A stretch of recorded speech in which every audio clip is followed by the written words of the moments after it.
President of the Philippines, Rodrigo Duterte, says he may re-enter the world of politics if his daughter, the Philippines' vice president, is impeached over alleged misuse of funds. When Duterte became president in 2016, he launched a violent war on drugs that led to the deaths of thousands of people, saying, quote, "If someone's child is a drug addict, kill them yourselves," end quote.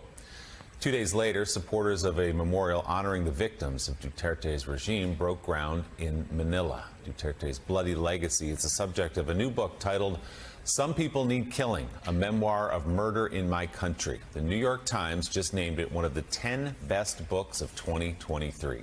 And its author, journalist Patricia Evangelista, joins us now. Pat, good to see you. Welcome. Thank you for having me. Congratulations on all the acclaim. I mentioned top 10 of the year from New York Times. Time Magazine called it one of its books of the year. And I think the title is so striking, we should explain that first. Some People Need Killing. Where does that come from? What does it mean? Well, it's actually not a quotation from former President Duterte. In 2018, I was interviewing vigilantes who were accused of outsourcing. No, I was interviewing vigilantes who police had been outsourcing murder to. And I was in a room with a vigilante, and he said he was a religious man. He said he was a good man. And he said that he killed drug addicts because he wanted to protect the future of his children. And I asked him how he squared that with this idea of being a good person. And he said, "I'm not a bad guy. I'm not all bad. It's just some people need killing." And that reverberates across my country, and it did on the campaign, during the campaign of President Rodrigo Duterte, because Duterte told a story. He took every fear and every grievance, fueled by decades of failed expectations, and then he gave the enemy a name. He called it the scourge of illegal drugs, and he said, "I will kill to destroy it." Now, it's easy to dismiss the language of a politician and say it's just rhetoric, but we can't afford to do that. We've learned this across history. When a strong man says, "I will kill," he means it. When a strong man says, "I will suppress the press," he means it. When a strong man demeans a woman, he means it. And when he uses words as threats, he will act on those words when he has power. And that's what happened with us. And the price is a little too high, and the stakes are too high to ignore the language. And I'll tell you one story. That price was paid by an 11-year-old girl. Her name is Love Love. And love was the last word her father said when a vigilante shot a bullet through his temple. And then Love Love attempted to beg the vigilante to say, "Don't shoot my mother." And the vigilante stood up in front of her, raised the gun barrel, aimed it at her mother, and said, "Duterte kami. We are Duterte." And then he emptied the magazine. It is a language from top to bottom. So I want to go back to something you said, because I probably stopped people in their tracks, which is that you're talking about drug addicts. You're not just talking about going after drug cartels to stop the drug trade, to stop the flow of drugs. That's one thing that a lot of governments do, of course, not in the way he did it, but that they do. You're talking about wiping out all drug addicts, as if the drug problem would go away if we could just kill all of those people. So let me ask you, who are the vigilantes? Who carried out this order? They weren't just military, they weren't just police, they weren't government. They were people who took his words and acted on their own. He was an inspiration. And the police have killed at least 6,000. In every instance of a killing, they claim that the drug addict, the drug dealer, the criminal, the suspect fought back. And there's always a gun on the ground beside the dead body. Allegedly, the man had pulled out a gun, and in defense of their lives, the language they use in police reports is, "We were forced to retaliate." But the vigilantes themselves, they say, at least the men I have spoken to, they say that they believe Rodrigo Duterte, that addicts are terrible people. It was easy to demonize and dehumanize, to take language like that and bring it down to the street. So they did, and they still think they're good men. It's just they're doing a job. So he's out of power for now. We'll see if he finds his way back in.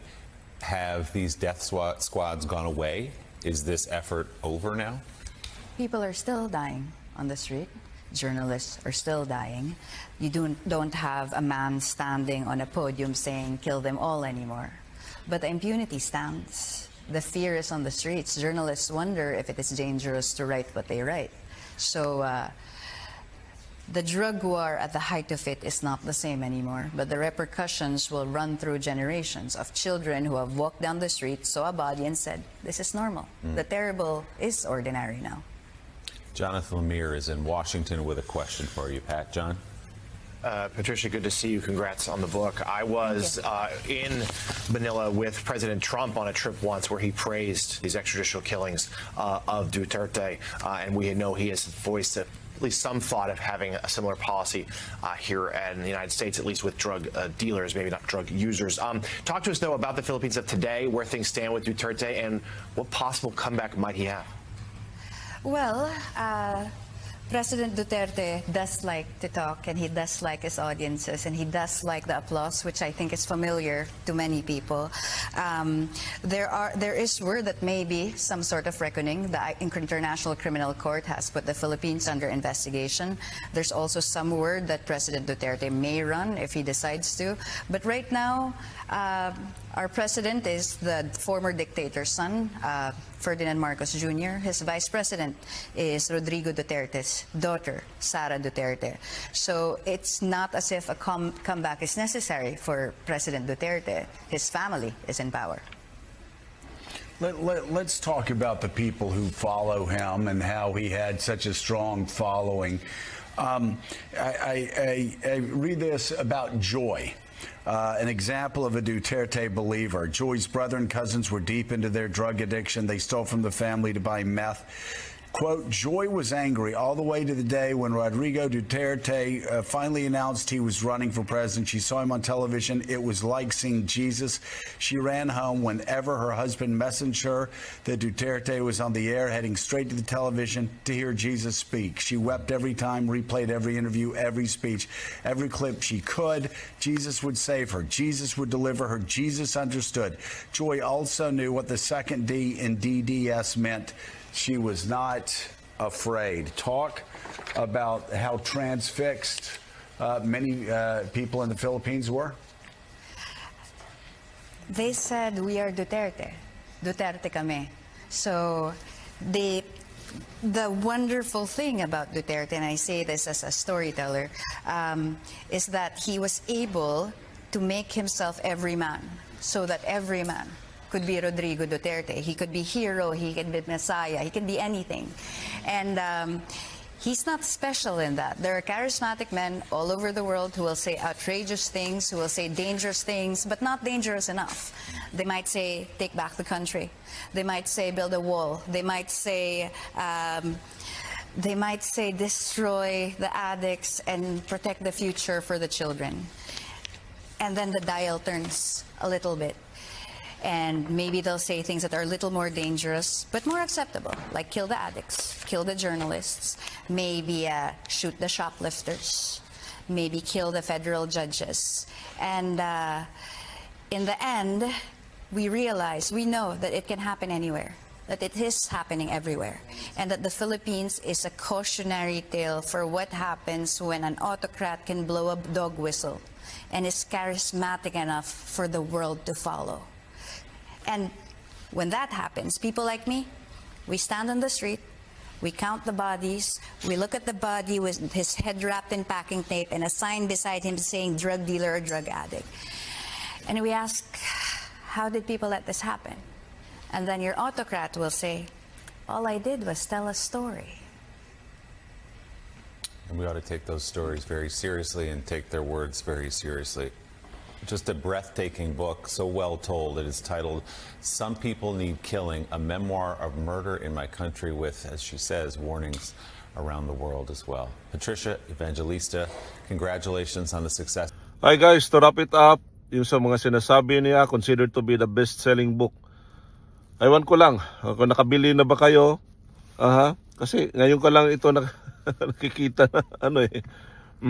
So what this book emphasize. So good morning, may gabi, may buntag. Sino ba ito si Patricia? Patricia works at Rappler and before at ABS-CBN. Alam natin, maraming Pilipino, lahat ng Pilipino, alam nila during only the time of President Duterte, no, these two media outlets considered to be the biggest in the country completely shut down. Itong Rappler, hindi sila nabigyan ng prangkisa.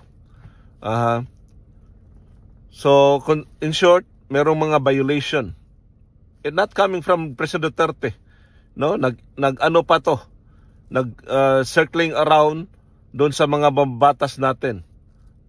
And that's the due process. Pero, iniipit nila, yung mga kamalian nila, iniipit nila si President Duterte. Pero dito tayo guys, yung sa sinabi nitong si Miss Patricia.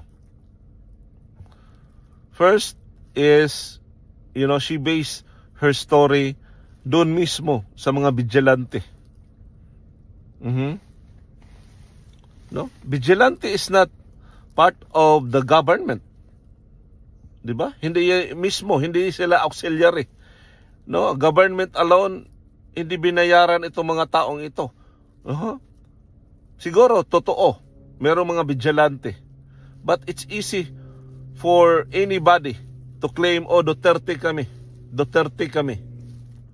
'Di ba? Ang dali lang sabihin yan eh. At how can you prove na sila mismo binayaran? Is there really a proof? Kasi journalist to eh. So base ka talaga sa facts, no? Pero base ka lang doon sa sinabi, on this person, ano daw siya? Wala. Tapos she mentioned about a certain, biktima of this vigilante. Bakit? Sino yung, Sino? Consider ba yan ng workers of the government?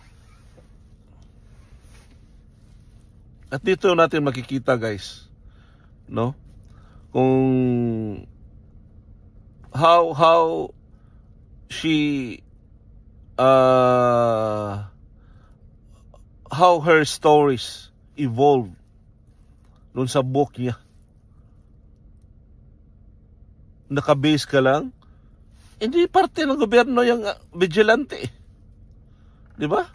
At even itong sa drugs, ang raming maraming mga grupo-grupo dito, even them, they could hire anybody.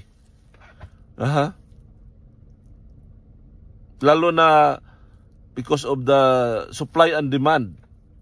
At ang pinaka dito is, kaya nga during the time of Duterte, sila yung nagpatayan. Bakit? On our country, ang rami ng involved. Even the top generals during the time before nakaupo si President Duterte. Even the top generals, they are involved into drugs. The one purpose, bakit? For him, to shut down, kung sino yung mga considered mga drug lords, is what? Para hindi ka makapagsabi. And that is happening. And it's easy for them to accuse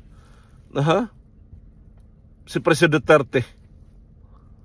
So dito tayo, itong sa sinabi niyang love, pray for the soul. 'Di ba? Kung meron man yan. Pero sino yung ibang love na biktima sa droga, no? How about yung love na kapatid, inay, ama, anak, even the infant, even yung mga bata, wala pang kamalay-malay, di-rape ng sarili nilang ama. Pinatay yung iba, pamilya buo. tinatadtad yung katawan dahilan sa droga. Hindi na lang natin i-consider yan. Tapos tinatanong itong mga taong ito, they ask, hindi nila matandaan. That is why. That is the war on drugs of President Duterte. Meron ba tayong nakikitang pagbabago sa bayan natin? Tingnan nyo sa mga barangay-barangay. During those times, ikumpara nyo sa ngayon, meron bang pagbabago before nakaupo si President Duterte? There is a complete transformation sa mga barangay, sa mga sityo-sityo. Biruin nyo guys, only the time of President Duterte, alam natin kung ano yung status. Di ba? Ilan na yung mga drug users sa bayan natin? Meron siyang panawagan, no? Maglista, mag-surrender. Sino yung mga drug users? Just imagine, mga 1 million all over the country.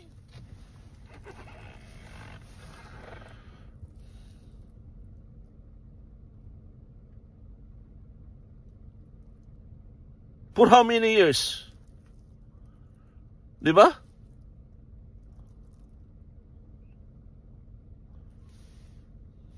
Kung sa Bisaya pa, nagbuta-buta na lang ta? Nagbungol-bungol na lang ta? Ha? Bakit okay lang sa atin kasi hindi nangyayari sa atin? Wala tayong pamilya mga drug addict? How about those family na meron mga drug addict? Because our society that time before nakaupo sa President Duterte are flooded with drugs. Hindi masumpo-sumpo, hindi mapigil-pigil. Bakit? Even the top generals of the country are involved.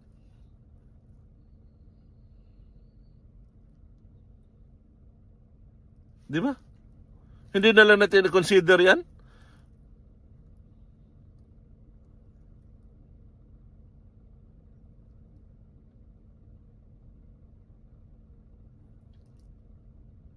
And that is why this certain Patricia, she's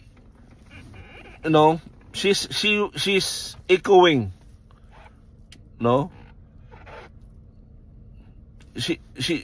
she's echoing the bad imagery itong si President Duterte. Bakit? Only the time of President Duterte na itong mga oligarchs, itong even them, hindi sabihin ikaw journalist ka, nasa media ka, you all have the rights. O you all have the rights na kahit masama na, kahit hindi na tama, para sa kanila, they are privileged. Ma-shutdown kaya yung ABS-CBN kung wala mga violations? Not coming directly from President Duterte, ha? Di ba? Again, umiikot pa yan. Ang iran pang mga sessions sa mga mamabatas natin sa lower house, sa upper house. Tapos ngayon, consider daw the best-selling book. Ang bumili lang yung siguro niyan is, ewan ko lang ha, hindi yung nagagandahan yung sistema ni President Duterte or hindi nila nadama yung complete transformation sa bansa natin because of his governance. At ito yan. This girl named Patricia, she is echoing the cry, sa kanila, sinusuppress daw. Sinusuppress ba yan? Tingnan nyo ngayon. May naririnig ba tayo coming from them? Ito mga Rappler? Ang raming anomalya sa bayan natin sa ngayon. Left and right. Where are they? Yung Pangulo lang nga, 3 or 4 days, di ba? Hindi nakalabas siya sa TV, wala, grabe, nasaan ang Pangulo? But right now, all the anomalies sa mga mababatas natin, no? Dito sa goberno natin, wala. Saan yung mga media? Ngayon, iniipit na naman. Ito mga kasamahan natin. Ito mga kadre dati. No? And now, they are work sana for the government. Pero ngayon, sila yung iniipit. Is this a good sign of our country, guys?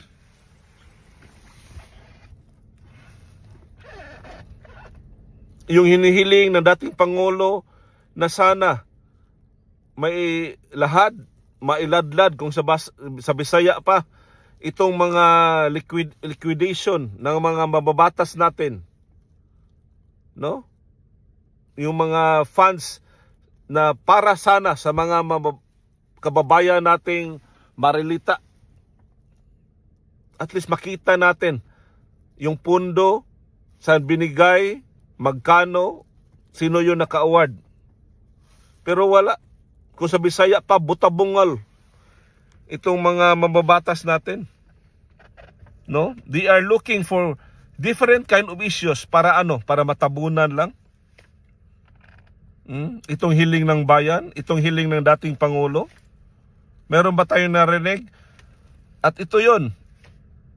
Sila pa yung iniipit mag-ama with Sara and Duterte. At itong party list. Kaya nga guys ngayon on this kind of tingnan natin lumalabas na yung hindi sana makapagpiansa, hindi makapag-bail yung dating Department of Justice ba yan? Dating senador, si Laila de Lima, no? Alam natin, yellow yan, no? Sino pa? All fronts, itong mga party list. Iniipit nila si Sara kasi nga itong intel funds ni Sara is intended against on them. No? Alam natin itong mga makakaliwa.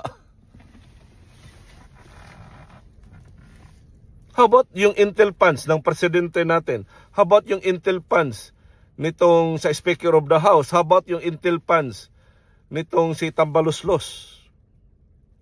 Why is it that you do not question even their intel funds na mas malaki pa yung budget nila? At ito yan guys. And with this kind of book, ipamukha sa buong mundo, no? To gain attention. Bakit? Paano? Ano? Para maibalik yung ICC? Para mabigyan ng jurisdiction? For what? At that age, ilang taon na si President Duterte? No? Wala man lang nila kadisa itong mga taong ito, guys. And that is why we are here, no? Hindi para sa atin but to protect the integrity kung ano yung naiwan sa dating Pangulo natin. Ngayon, we could not even rely on this kind of present administration kasi wala no? Mismo nga sa Sibuyas hindi na yung masolusyonan. Siya pa yung nagdadala ng Department of Agriculture. Ang raming anomalya even on the rice industry na mismo siya hawak niya. You rely on today's government?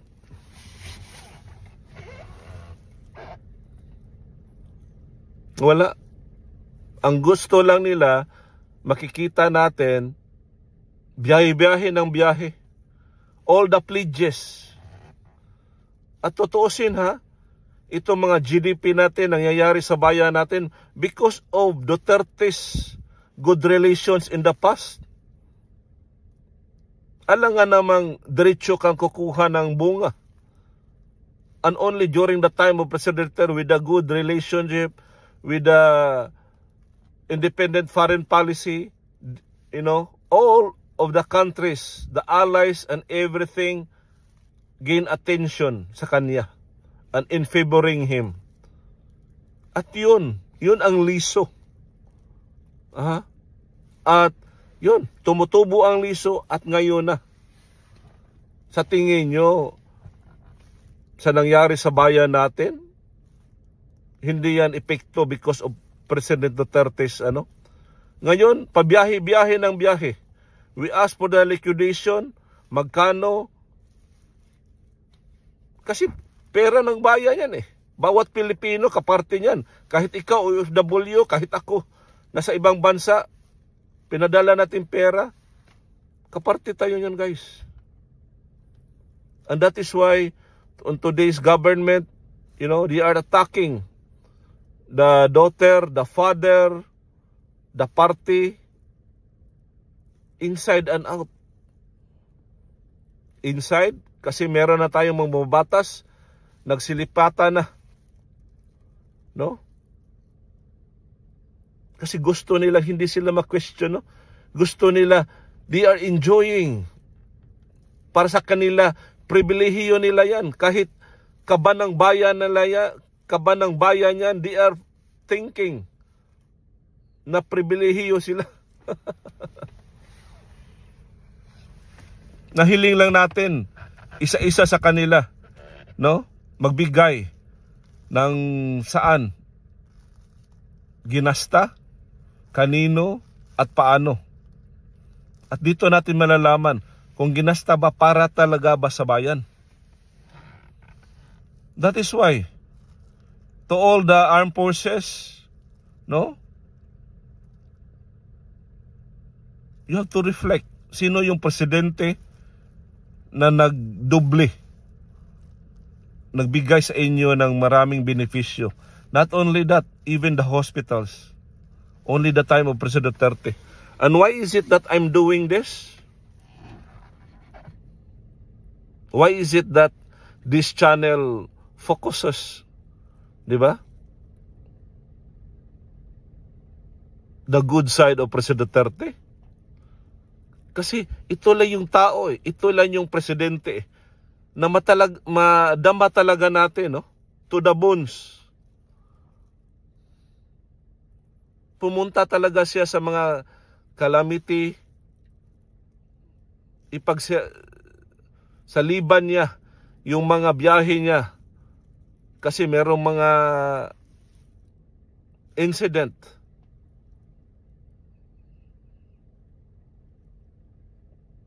In short, siya yung nakapagbago sa bayan natin. And that is why, simply, no? Duterte, hindi niya ako alam, no? But I know him, not completely as a person, pero I know him through his works. I know him na kung ano yung total transformation sa bayan namin, sa mga barangay-barangay, sa sitio. Na yung mahal sa buhay natin, ina natin, kapatid natin, mga babae, kahit mga lalaki, no? Na even during the night, until morning, wala kang kitang abuso mismo sa bayan. This is the kind and the quality of a government we dream of, or a community we dream. Pinapangarap natin in the past. Naibigay na on the past administration Kaya nga, mag-iingay tayo, magsisigaw tayo, na hindi na tayo babalik pa. No? Hindi na tayo babalik pa. Hindi na kailangan nating, di ba, pumunta sa lansangan para makapagpahayag. Sana mapakinggan na hindi naman lang napakinggan ng mga leaders natin in the past. Only the time of President Duterte, hinayaan niya itong mga nagwiwilga. He just let. Nakapagpahayag. Tapos sabi ng nito is suppress on the press. Suppress kasi hindi sila yung gusto nila eh.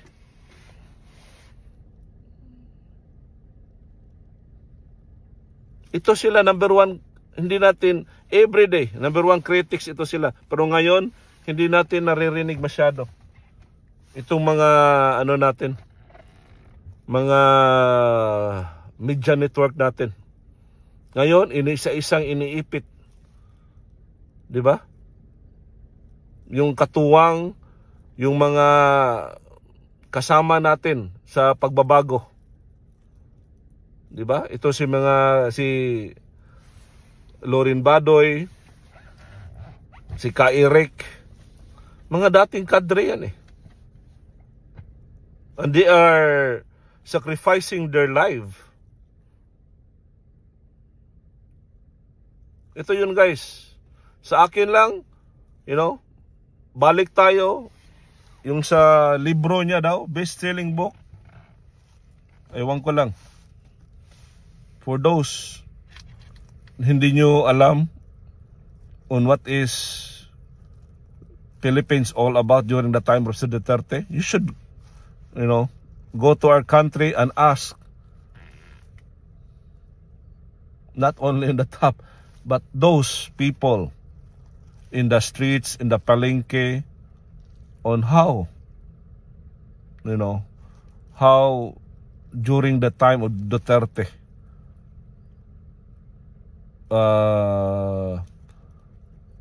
give,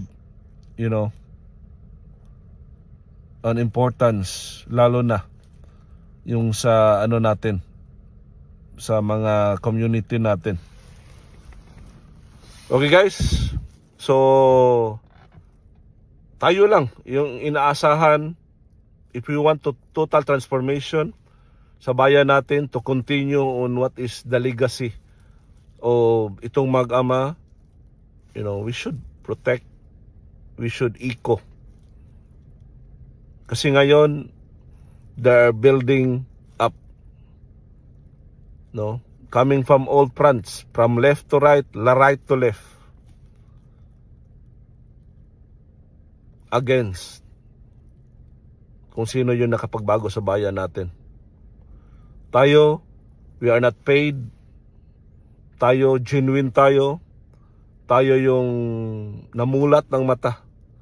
Kung sa Bisaya pa, nahigmata na. Kung ano yung katotohanan na sa tingin natin, wala na. Forever na tayong we live on the kind of community na natural na yung mga graft and corruption. Natural na yung mga red tape sa mga LTO on every government agency. Natural na yung benepisyo na pupunta tayo sa mga mayor, mga congressman, manghingi tayo ng ayuda man lang, na dapat sana. They are the workers of the government. Na dapat sana we are intended for those kind of services. Pero sa tingin nila, sa tingin natin, in the past, wala, luoy kita, pobre kita. Muduol na lang taan ng mga politiko. Kung pwede mo luhod. Mga kung tutuusin, yung mga pondo na binigay nila sa bayan, coming from us. And that is why we all have each and everybody's right to voice out with this kind of platform. Hindi na tayo pupunta pa sa mga kadalanan. Hindi na tayo pupunta pa sa mga lansangan. Just to voice out.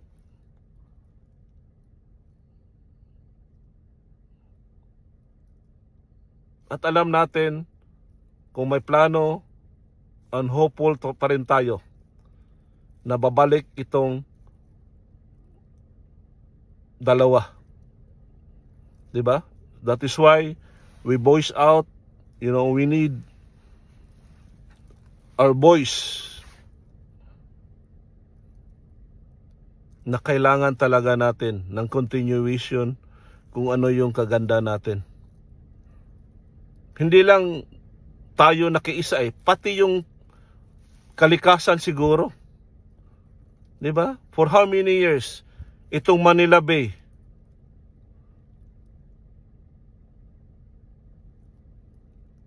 na ibago ba on the past administration? We have the best, one of the best sunset, Yung Sunset Bay, Manila Bay. Kaya nga guys, hindi lang pati itong kalikasan, they are witness kung ano yung total transformation of our country. Even the Boracay, even those Palawan, yung mga strict implementation during the time of President Duterte. At dito yan guys,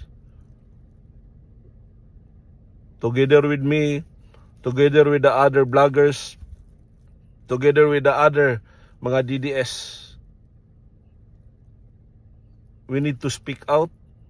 We use our voice. Diba?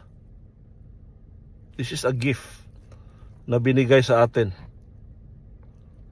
No? Kaya nga protektahan natin ang ating bayan itong sa mga abuso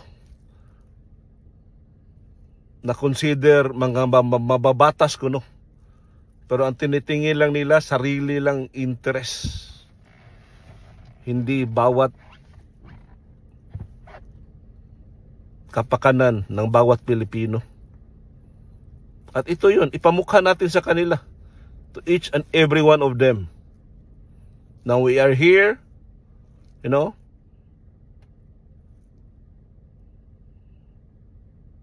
at tayo, isa-isa sa atin, we are the key to a better Philippines. We are the key to a better progress.